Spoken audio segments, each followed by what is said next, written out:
G'day, everybody, and welcome to another DUC Migrating to Australia podcast. On this episode, I'm joined by Becci Carr and Lisa Chambers. We'll hear Becci's story. Becci moved to the Gold Coast with her family in January 2023. She's also been to Australia before on a working holiday visa, so this isn't her first date with Australia. And Becci's also one of our amazing relocation agents who looks after the Gold Coast, Northern New South Wales, etc. So, Becci and Lisa, welcome. Thanks for having me. I'm excited to be here. Good stuff. All right, well, Becci, let's jump straight to it. So is this your first podcast you've ever done? It is. I'm very excited. It is. Yeah, it's a bit daunting. I mean, it's great to have you because you've got a really cool, you've got a good story. So let's just get a bit of background about you. So you guys arrived in Australia in January 2023 and you've got your partner, Jason, who's a data cabler, and you've got Bella and Reef, who are both 6, so twins. And we worked out earlier, it's not a set of twins. They're called a set of twins are identical twins, we believe. And then you've got Bonnie, who's 5. So, lots of kids in very similar ages. I'm sure it's challenging day to day, but it would have been challenging with the move. It was, but they were just so excited. I think when we came over, it just felt like one big holiday for them. And they were so young. They were 4, and 3 when we moved. It was just a big, exciting time for them. They couldn't wait to get here. I love the names, actually, Bella, Reef and Bonnie. And you mentioned a bit earlier that Bella's actual first name is Sydney. Yes, so Bella is actually called Sydney. We've never actually called her Sydney, so I don't really know why that is. But me and my partner Jason, we actually met in Sydney. So when we found out we were having twins, we just thought, that's a really fitting name, just a nice name, seeing as we met in Sydney. And then we named our little boy Reef because we used to love a place called Reef Beach. And that's that. There you go. So, all right. So you and Jason, you met in Sydney? So I assume, was it working holiday visas, was it? Yeah. So I was over on a working holiday visa and we met in a really unconventional way. We actually met online while Jason was still in the UK. He came out to Sydney to meet me for the first time. We had a really good time working as au pairs together in Sydney. And did that for a few months. And then, working holiday visa comes to an end and we had to go back home. But Australia was always had a huge tug on us and we always knew we'd be back one day. That's unbelievable. So you guys met online. You're in Oz, you're in Sydney, and you just had to lure him, come over here and start working with us. Is that how it went? Couldn't go out and meet an Australian man. So had to have an English man who, flew all the way over to meet me for the first time. So that was super exciting. Not what I had planned to do when I came over to Australia, but, here we are 9 years later living here as permanent residents. Yeah, that's cool. So when you did your work and holiday visa, was it just the 1 year that you and Jason did? Yeah, I just did the 1 year. So I was the worst working holiday visa person ever. I didn't actually travel. I found a job as an au pair in the northern beaches around the Manly area and loved it so much. So didn't actually feel the need to travel anywhere. Loved my job, loved the area and loved Sydney so much. So I loved it. Becci, it's actually not that uncommon for people to do that. As you know, we process lots of sponsored visas and it's really common for people to get here, fall in love with a job in an area and be like, well, I want to start my sponsored visa now, so I'm closer to PR. So it's I think meeting Jason online and bringing him all the way over from the UK to Australia is pretty good. Most people I feel do the opposite. They're like, nah, I'm going to run wild for a month or for a year, whatever, on a work and holiday visa. And then head back to the UK and keep all secrets. I know that's what I did when I was traveling Oz and in the UK and all that as well. Just run amok. All right. So Bella Reef. So they're 6 now. They nearly 7. Are they just turned 6? They were 6 in January. So they had just turned 5 when we came out. So been here just over a year now, and they are now in year 1 in school, grade 1 as they call it here. And how are they going? We also had another. We interviewed Jess, who's got twins, and they started prep as well this year, and they were told that what they're identical. So obviously Reef and Bella aren't, but one of them had to wear a blue top and the other one had to wear a red top, which is Oh, quite no. interesting. Does the primary school put Bella and Reef in the same class now? They are in the same class. They were in the same class last year when they were in prep, and I requested them to be in the same class again this year, just so they were familiar with each other. But yeah, we'll definitely be separating them next year. I think it's time they went separate ways, bless them. It's so like it's. Well, I know when we first started the primary school in Australia as well. There's a set of twins. I won't mention their names, but yeah, and they did the same thing. They did prep together, and then they actually moved into grade 1 together as well. I wonder what they're going to do next year. So interesting, isn't it, to have twins? But then you had twins, and then you got Bonnie, who's 5. So you didn't have much of a gap. Not at all. So Bonnie's in prep. So she's just in her first year of school and she's really loving it. She's settled in so well. And I think there's such a good element here in the schools of fun as well as learning. And they've always got lots of fun things going on in the school and in the classroom. So it's not so scary. It's not very daunting for them starting school here. And are you making mates with all the school mums and parents and everything? Yeah, it's good to meet all the school mums. I feel, everyone kind of drops and runs in the morning, so there's not too much chit chat, but all the school mums and dads are so welcoming and so friendly. I have found here that there is a lot of dads doing the school drop off and pick up, much more so than the UK. I don't know whether that's down to, better work-life balance and dads having the time to do that kind of thing as well, but it's definitely something that I have noticed since being here. All right, cool. Now let's so just whereabouts in Australia? Well, sorry, where are you from in the UK? So in the UK, I was always living in Leicester, so the Midlands, and then when me and Jason came home from Australia together, we moved to Cambridgeshire. Okay, Very all different right. here. So obviously, big difference to where you live now. Just what's the main difference you'd say? The sun. Hands down, the sun and the blue skies every day. I don't think you can get better than that. And are you guys outdoor people? Very. We weren't so much in the UK, I feel like, because you can't be. I mean, we'd go out for walks here and there, but they're nothing like the walks that we do here. We love to explore the mountains and the waterfalls here, and obviously also the ocean as well, walks along the seafront. Yeah, it's cool. And what work were you doing in the UK?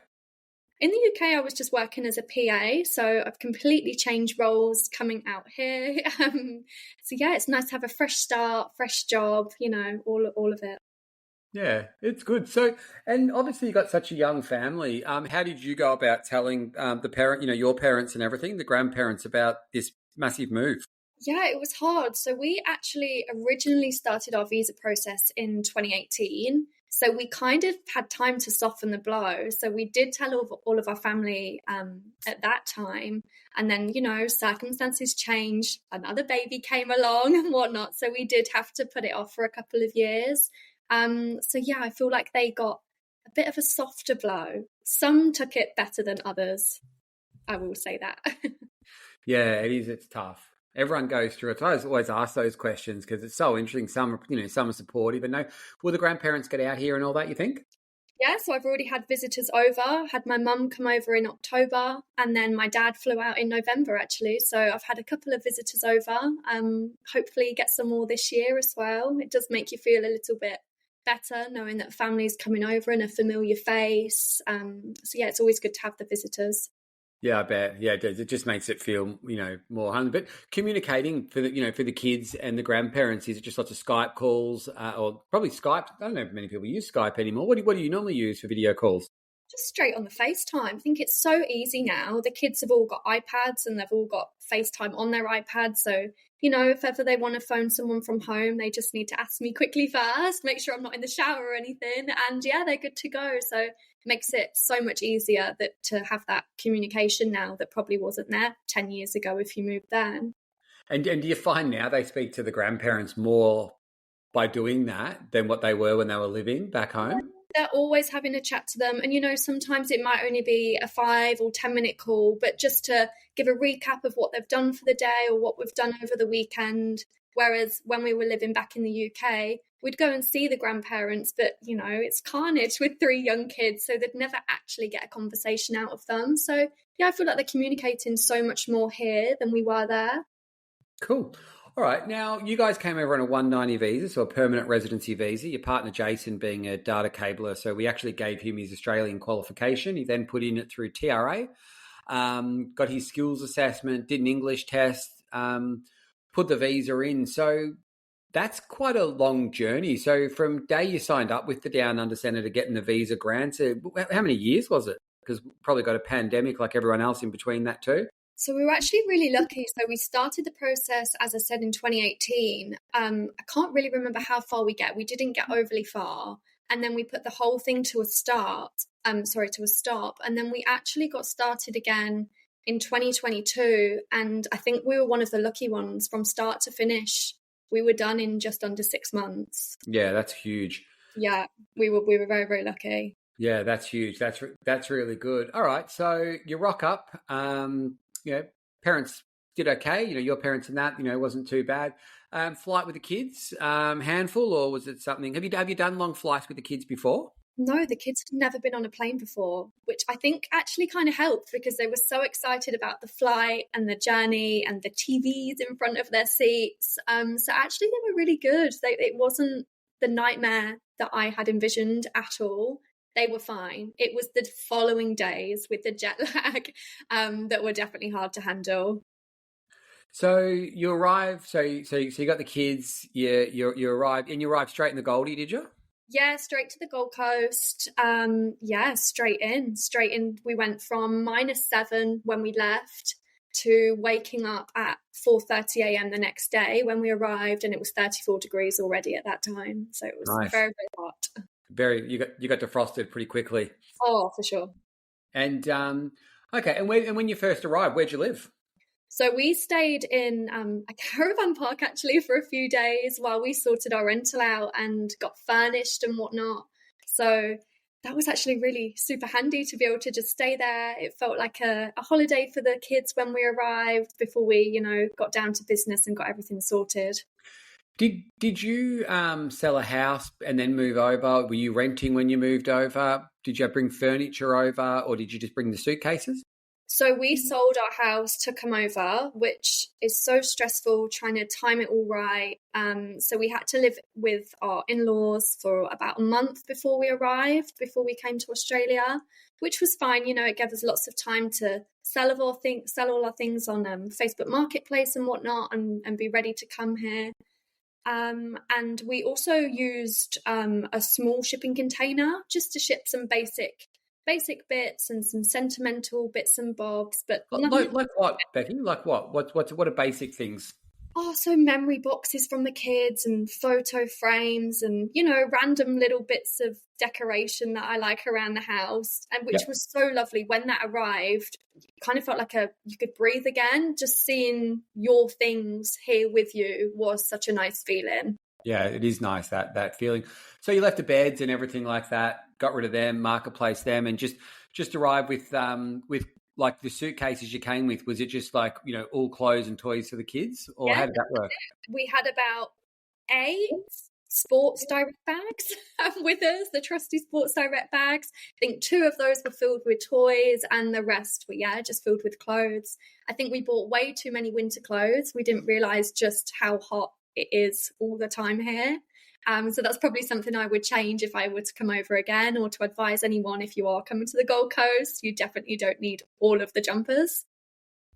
There's only, how many, is there a couple of months in the year that you'd wear jumpers, or is it not even that in the Goldie? Not even that. The mornings and the evenings get quite cold, and that's starting about now. The evenings are dropping. So I'd say, a couple of months you may need a jumper in the evening. The odd day you might need one in the daytime, but other than that, it's shorts and t-shirt weather all year round.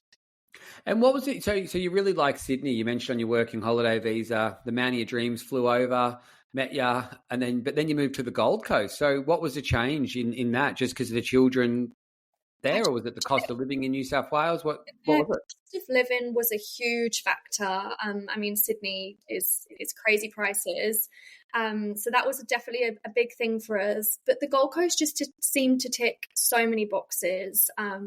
We've got, the better weather, and the outdoor lifestyle is just that little bit more here. We've found. We're amazed by how close we are to the mountains and the waterfalls. That's not something we even realised was here before we moved, because we'd never actually been to the Gold Coast before we came over. So yeah, we're so glad we picked here over anywhere else, and we're loving our lives here. Yeah, no, it is. It's definitely cool. You mentioned you're loving your lives. What do you do on the weekend? Oh, weekends, we're always out and about. It's always this running joke with people that we know that, oh, what do you get up to this weekend? We never ever just stay home. I think we are just living like we're on holiday every weekend. So whether that's going down to the beach, or we'll often travel down the coast a couple of hours to find new places, or, if it's a bit of a cooler day, we'll go for a hike up the mountains and see some waterfalls. We're always outside. We are never ever at home on a weekend, which is really good. It's good to let the kids go and burn some energy as well. In the UK, you had would it be fair to say you had a comfortable life? Like you had financially, you guys, both worked and you had money to do things. Would you say that financially you're better off in the Gold Coast, or you're more better off in the UK? We are so much better off here financially and with our lifestyle here. It was a bit of a worry coming over. We heard so much about the rental crisis and the cost of living in Australia. And although house prices probably are more expensive here than back in the UK, everything else seems much lower and wages are way higher. So yeah, we are much more comfortable here. Yeah. Yeah, I get that a lot actually. Like it is nice, but as you say, climbing mountains and all that's free. Going to the beach and all that's free. So there's lots of stuff you do. Even just I took my my oldest son Jet turned 8 during the week, so he got a new bike for his birthday, and we bought like a 24-inch wheel bike. So it's like really it's huge. It will last him till he's about 30, I reckon. Anyway, it's quite a big bike for the poor kid. But it was just so nice just going on the bike track along the coast on Sunday. We rode so far, Becky, and it just didn't feel like it. The only thing he was annoyed about, the dad forgot the wallet, so we couldn't get an ice cream at the end. But we just rode so much. It was just so nice. It was just beautiful Melbourne sort of coldish but sunny sort of autumn day. Yeah, it was cool. It's so lovely. Autumn's definitely my favourite.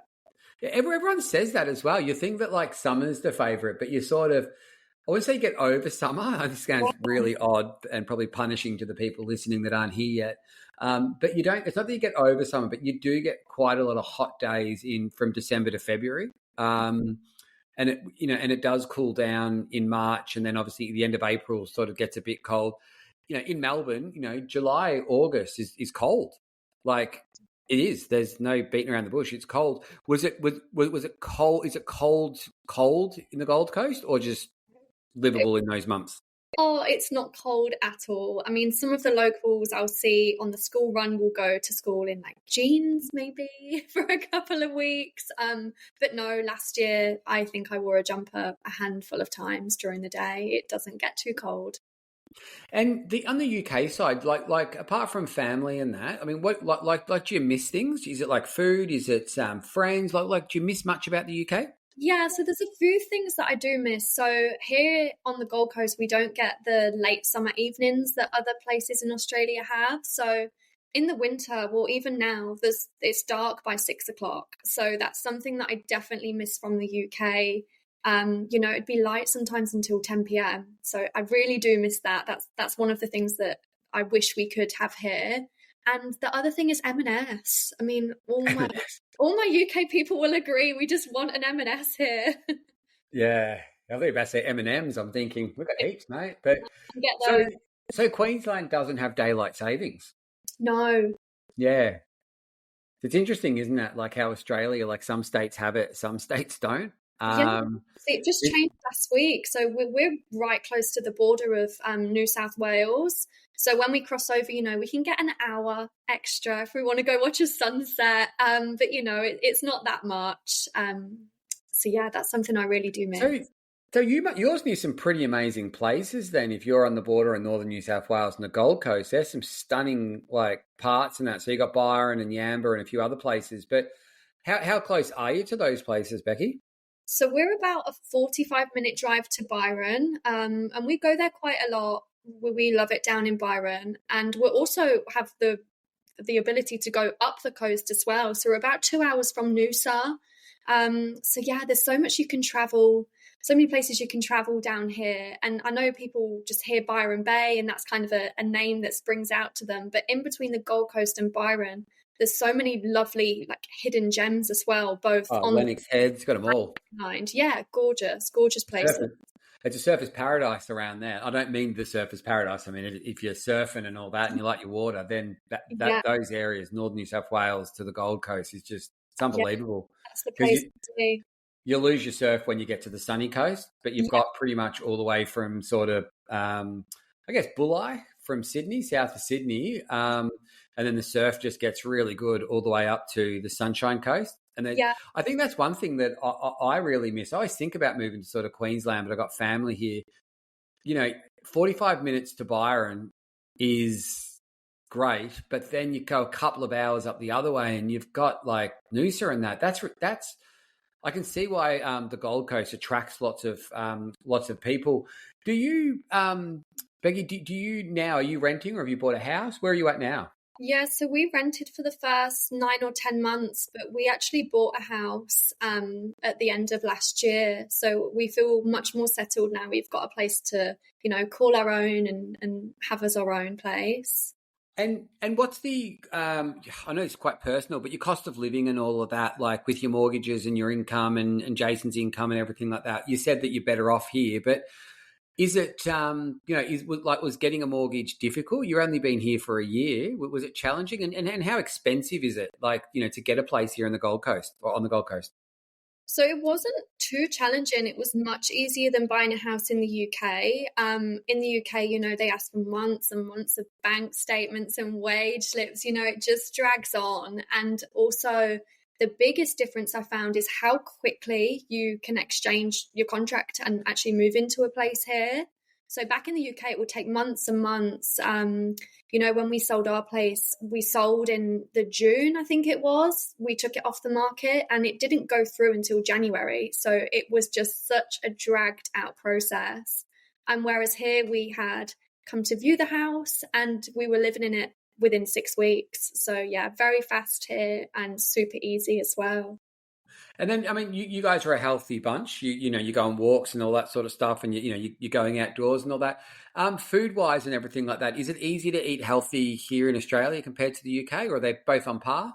No, it's so much easier. I can't believe how unhealthy we were in the UK. When I think about the things we used to eat or, the restaurants that we'd go to, we would just never dream of living that life here.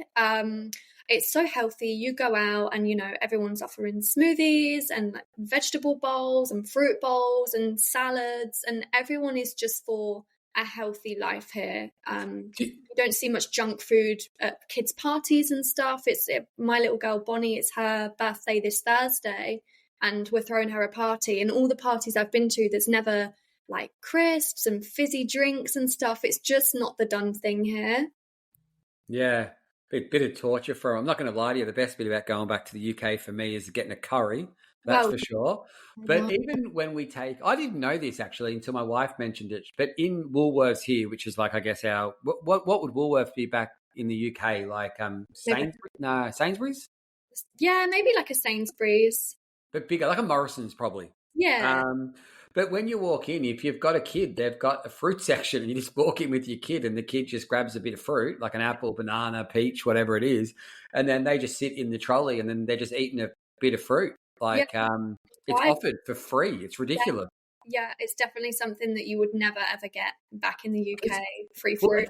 it stops them like wanting all the other bits and pieces. Like, we've all done it. Every parent's gone through it where the kid wants something and might get a bit cross and if they don't get it. But then if you've already got something like a bit of fruit, it does help. It is definitely that healthier sort of style. I guess it's an option, isn't it? Obviously we've got drive-in bottle shops too, guys. So that's pretty easy to to get drinks and everything. You just cruise through. And do you remember your first experience with a drive-in bottle shop? People can't believe it the first time they go through them. Just explain, Becky, if you don't mind, what a drive-in bottle is.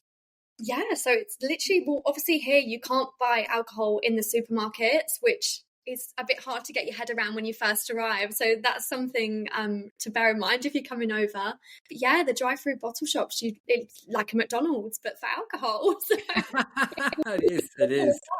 I got a mixed slab of beer, please. But yeah, that's what they do. And you just sit in your car and you just ask them. Yeah. And they just bring it to your car. You give them some cash and you're off. Awesome. Yeah, it's crazy. I remember being a tradie and all that, and so many people would, not me, of course, but my mates usually would pick up like a few beers from the bottle-o and just have a couple of drinks in the car on the way home. It was just life for many of my friends that would do that. And then you just think like it's so bad. Like, you've got to be obviously 0.05 you got to be. Yeah. And okay, let's go into that. So, what's the police presence like in the Gulf? Is it there? Is it different? Yeah. Do you feel safe there with the police presence, or are they? I know in Melbourne we get referred to as like the nanny state. And one thing I noticed here, Becky, was lots of hidden speed cameras. They like to do a lot of revenue when you're driving around. Do they do that in the Gold Coast? Yeah, absolutely. There's so many, also red light cameras and speed cameras, and something that I didn't even know existed, seatbelt cameras. That's something I'd never experienced before. And, it's not a slap on the wrist if you get caught. They're hefty fines. I think it's about Did you get done? No, I've never been done. No, it's just something that I noticed coming over. Also random stops to be breathalyzed. Back in the UK, I've been driving for 13 years. I'd never, ever been stopped by the police. Within my first couple of months here, I got stopped and randomly breathalyzed. So yeah, it's definitely a thing here where they are tight on it. It's not, you can't, run a red light or go over by a few K speeding. They are just zero tolerance on it. Yeah, it's lots of like people blame it on revenue, but I guess it's there to protect us. I remember going to a meeting from, and I reckon it was the lunch thing, and I got pulled up by the booze bus. So they like do a drug and like you go through to one person, you blow in the bag, past that one. Then they do like a swab test for drugs, past that one. Then they're like, "Where are you off to?" And I'm like, "I'm actually going for a meeting in the pub." And the cop and the policeman just goes, "All right, well, in a few hours you're going to be on the other side of the road, mate." I'm like, "That's fine." It's like 11 o'clock in the day, mate. Like, how many people are they expecting to catch at 11 a.m.? Anyway, they must do it for those reasons. But it's definitely something that I think we've ever actually spoken about that in podcasts before, what that's like. So I'm happy that Victoria and Queensland seem to be on par with, it seems like, a bit of revenue. So if you are going to be driving, make sure they're always watching, aren't they? They are. You can't escape it here at all. Yeah, that's so good. What did what would you give any tips or anything for people looking to make the move? Anything that you wish you could have done differently, maybe, Becky, or any things you'd like to offer?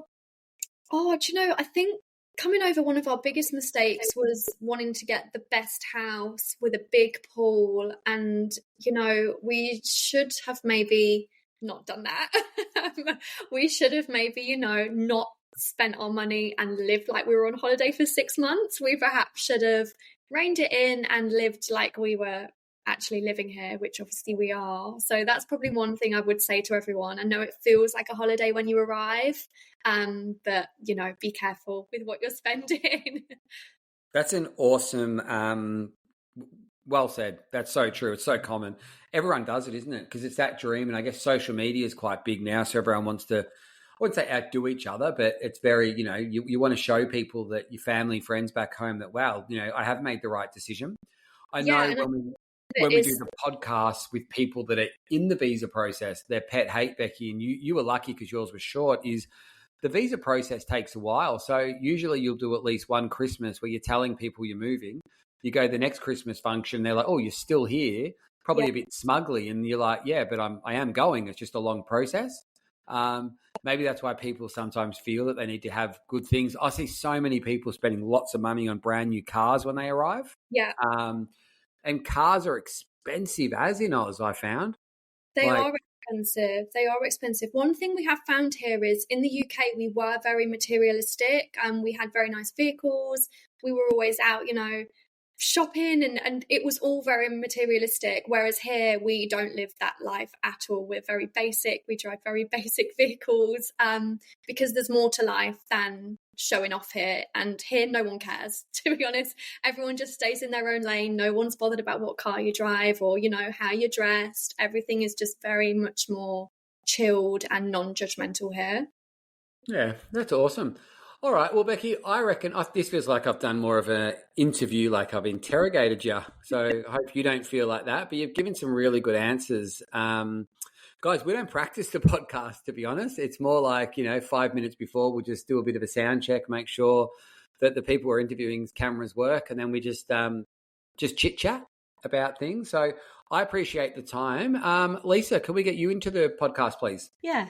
Hi guys, hi Becci, thanks for joining us. We started working last year and you work as a relocation agent. You recently started work as the lead relocation agent as well, so big congrats on that promotion. Thank you. Let's just have a quick chat about the relocation services. What areas do you cover, Becci? So when I moved over here, I was just focusing on the Gold Coast mainly. I mean, the Gold Coast is such a huge place. It takes about an hour top to bottom. So it's such a huge area. But I have also recently started working in the northern New South Wales side of it as well. I found that I was traveling that way every weekend and loving the beaches and the lifestyle down there. So it seemed silly not to offer those areas to the clients that are also interested in the Gold Coast, and just letting them know what's just the other side of the border as well. When you say northern New South Wales, what do you mean? So the top end of the New South Wales border is the Tweed coast. So you've got Tweed and Coolangatta, and I actually work all the way down to Pottsville, which is around about 40 minutes down south from the border. But there's some really lovely areas there. So I like to recommend those areas to clients moving over as well, just so they can see both sides of living on each side of the border. It's a great area. I went to the Gold Coast during the height of COVID, where all the borders were shut.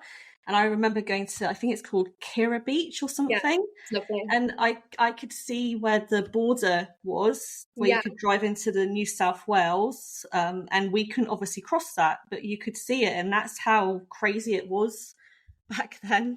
Yeah, you can't imagine now. Yeah. It's really kind of a bit tropical feeling, that area, isn't it? It is. It's very green. It's just lush green and a very, very chilled lifestyle across the border. I think some people have the perception of Gold Coast all being like surfers' paradise, which it absolutely is not. It's very, very different in certain areas of the Gold Coast, but northern New South Wales is just very green, very chill, and very friendly as well. Yeah, it's a great place. Loved it. So can you tell us a bit about your work as a home search agent, please? Yeah, so I help families and single people also move over from the UK or interstate. So I will advise on suburbs and let them know what each suburb is like and, what it offers depending on where they're working. They might like to know where the train line is or, how they can commute to Brisbane perhaps. So I advise on all of that, and then I help them to find a property before they arrive. So I will speak to real estate agents locally and, try and find a property that's suitable for them, that matches all their requirements. And then I'll go and inspect the property, as that's something you have to do here. So before you can apply for a property here, you have to have physically inspected it. So that's something I'll do on their behalf. And if they like what they see from the video that I take, or if we FaceTime, I will then apply for that property as well on their behalf and hopefully come back with a positive answer ahead of their arrival. Perfect. And how does it help people? It helps people massively. The people that I've helped have always come to me and said, wow, I don't know how I would have done it without you, because it is so hard to secure a rental from the other side of the world. I mean, first of all, you've got time differences, And then we are in a rental crisis. So there could be sometimes 100 people all going to view the one property. So I think the agents like to have me there to liaise on behalf of my clients, and just to try and get them the property that ticks every box for them. What is the rental crisis like there? Is it getting worse? Have you noticed that? I haven't felt like it's getting worse, but the one thing that is getting harder is the prices are continuing to rise. So it was actually on the news a few days ago that the house prices for rentals here on the Gold Coast have gone up by 20% since last year. So it is this continued thing where, if you are coming over with the lower end of a budget, perhaps, there are going to be at least 100 people usually there at the viewing, all fighting for the one property. Yeah, do you find, because people obviously move over with the ideal in their head, like you said, you want the kind of house on the beach with the pool. I guess a big part of the job can sometimes be like managing people's expectations sometimes as well, can it, Becci? Yeah, absolutely. So I think people perhaps sometimes get in touch before they've done any research themselves. A quick look online, you can see what kind of property you can get for your budget in the areas. And sometimes you have to, be open that you might not get everything that you want. You might not get a pool, or you might not be walking distance to the beach, but we'll always try our best to let you know, what sort of thing you can expect to get for your budget, and for the time that you're coming over. Great, that's really useful, Becci. Thanks so much for sharing your story and talking about the home search service. If you do want to find out more about that service, there is a link in the description, guys. Yeah, awesome. Great. Becci, you smashed it. You speak so well. Guys, Becci was nervous about doing this. Sorry to dob you in there, Becci, but you're a bit hesitant. But you've absolutely, you've been a pleasure to interview. Thank you. Thanks for everything you do for the DUC, and thanks for everything that you've just done today. Lisa, you're a legend. And guys, thank you for joining us. Tune into the next podcast. Catch you soon, everyone. Bye.